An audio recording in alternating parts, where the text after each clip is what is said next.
Hi, in this video you'll learn how to make a CG suitcase spec ad in under 5 minutes, just like this one just here. For the full watch along process, you can check out the VODs of my stream, where we built the whole thing from start to finish. You'll see all the mistakes and mess ups on there and everything in between, but for a shortened version, check out this video which shows everything you need to learn. So for this spec ad, I was inspired by two different types of content. So the first was the actual July suitcases that I've seen ads for all over Instagram and I ended up buying one.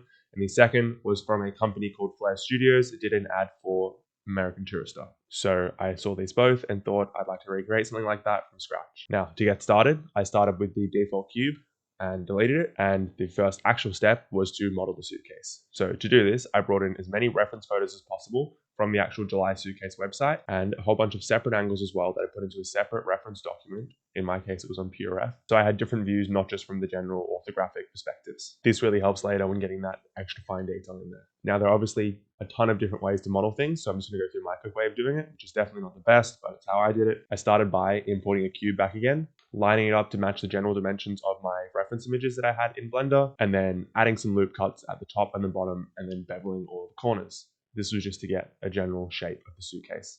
Now, you can also delete everything except for like the top left square and turn on a mirror modifier so everything does remain even.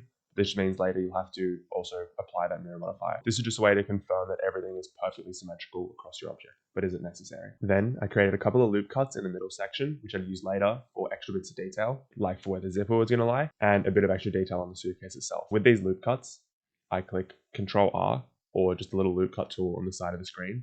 And if the initial guided loop cut isn't straight, just clicking the E key on your keyboard allows you to actually line it up with the other edge. So at first, if it's looking like a curved cut, if you just click E, it will straighten out that curve pretty well.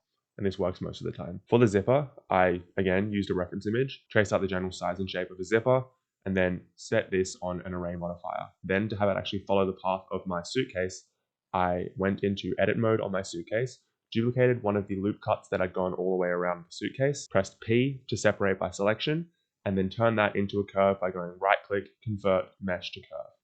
Then all I had to do was attach a curve modifier underneath the array modifier of my zipper, and it snapped my zipper to the curve, and I could then array it all the way around the suitcase. Then to create the final extra details, like where the handle would go into, and extra little cuts inside the actual suitcase itself, I used a mix of just extruding in and out, and the Boolean cut tool just to make these cutout shapes. The key with this was just to add little bits of extra detail and geometry just to make a bit more interest in the actual shape of the suitcase itself so that it has a bit more flair and didn't look flat. Perfect edges are actually really rare to find in the real world. If you look at almost any surface, every edge almost has a slight little curve to it, so adding a slight Boolean on all these little cuts as well just gave that little bit of extra detail so it didn't remain flat and too 3D CG. For the wheels, they're all for the same object. It's basically just a cylinder, and then again, adding little bits of extra detail inside there. And finally, for the sliding handle, I just used a cube, turned on the subdivision surface modifier and a mirror modifier, and just modeled the general shape of a suitcase handle.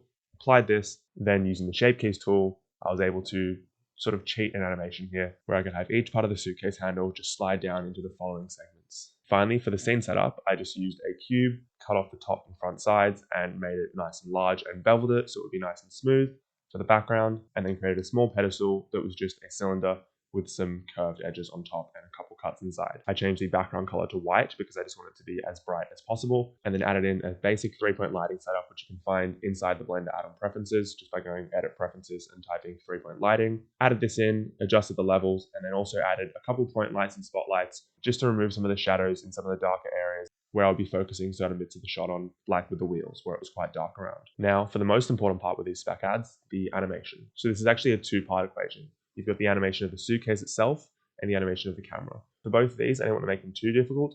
Just having a slight bit of movement on both the camera and the object itself, they gave a bit of interest, gave a little bit more information, but didn't actually take away from the product itself. Now, for the shots that I decided to do, I wrote a little shot list based off what I thought I would like to see as a customer, but also the parts of the suitcase that I thought looked best after I modeled them. So this included things like the handle, little bits of detail on the suitcase itself, and the locking mechanism on top. So essentially the whole animation is just at the start, the suitcase and the pedestal rising up as one, a slight bit of rotation on the suitcase itself as the camera pushes in, and then with the camera, it's just a mix of push-ins and slight rotations around, with all the camera animations being linear so that it would flow evenly from cut to cut to cut. Because when they're Bezier curved, it sort of ramps up and then slows down, which looks a little bit strange in a cut compared to when they're like a flat, straight, linear curve. It just moves smoothly from shot to shot to shot. One key trick as well that I use, which I've made a video about camera tricks in Blender, which you can check out here afterwards in the top corner, is using empties to create a sort of track to constraint. Now what this means is, say I've got a shot where the handle is retracting, I would animate the handle retracting, then add an empty and animate the empty moving down with the retracting handle. Then go to my camera, constraints, and select track 2.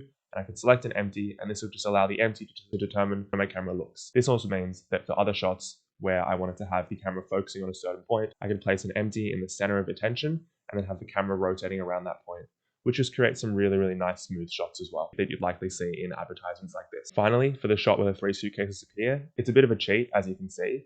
Essentially, I just had the first main suitcase spinning on the pedestal, and once it became as flat to camera as possible, I had 2 suitcases behind, scale from 0 to 1, so they essentially turn on in the shot over the course of one frame, and they both spun out respectively, so that if you look at the shot, it looks like they just appear out of nowhere, which in reality they are, but is a common shot in these sorts of revealing ads where you want to show different colors of your product. This is common in phone ads, this is common in suitcase ads, this is common in shoe ads as well, this sort of revealing shot with multiple different products. I find a lot with these spec ads that the best way to show off detail is just through simplicity. So not having big crazy camera moves, not having crazy animations, but just by having smooth rotating animations, you can really tell a story with minimal crazy movements. The final thing to do was to just turn on some depth of field, which is done in the camera settings, play around with that a little bit so I can have some nice fall off with my shots, so it actually looks a little bit more realistic. And then texturing the materials, which were just a mix of basic blended materials, and using the Blender Kit add-on, which is a free add-on that I use where you can just find any texture. You can obviously use any texturing website or service you want, but I use Blender Kit because it just works easily inside of Blender and is free. So I got some of the materials like the hard shell plastic, some of the metallic corners from this add-on. And that's basically it. Making spec ads is a great way just to learn new tricks inside of your software as well, from the ideation stage, then to modeling and all the way through to the final rendering. You really get to learn every step of the process, which is why I'm showing all these steps on my live streams as well, so feel free to come along. We make a new spec ad each week. So if you're interested in that, check out my live streams on my YouTube channel. I should have a schedule somewhere down below. If you're interested in checking out the scene file as well for this, I do have a Patreon down below, which has a free tier where most of these upcoming videos that I'm going to be having will have a scene file provided for free. But if you do want to support as well, there are supporter tiers as well. So thanks for watching, guys. I hope you enjoyed and learned something new. If there's anything you want to say next time, a certain spec ad or tip or trick that you'd like me to teach, do check them out in the comments below. Thanks for watching, and I'll see you next time.